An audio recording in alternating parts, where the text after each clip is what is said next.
Encanto's soundtrack scores a 7th non-consecutive week atop the Billboard 200 chart dated March 5th, making it the album with the most weeks at #1 in nearly a year. Rania, lucky number 7, my favorite number. Talk about how big this accomplishment is. It's a huge accomplishment. I mean, the last album that had more weeks at #1 was Morgan Wallen's Dangerous, the double album. Boo. True.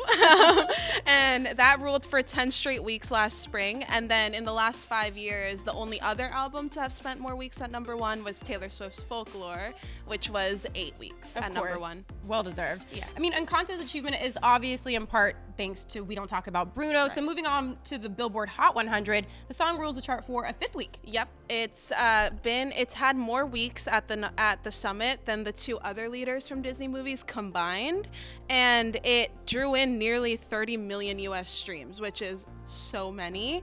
And then elsewhere on the chart, Glass Animals' Heat Waves ranks at its #2 spot for a 2nd consecutive week. I really like that song. I do too. And the cool thing about the 2 songs on top of the Hot 100 this week is that they were both written by a single writer. So We Don't Talk About Bruno was written by Lin-Manuel Miranda, and Heat Waves was written by Glass Animals frontman Dave Bailey. Cool. Well, speaking of heat waves, it's a little hot in LA, so yes. Very fitting. Very, very fitting. For more on this story, head to Billboard.com. I'm Jordan Rolling for Billboard News.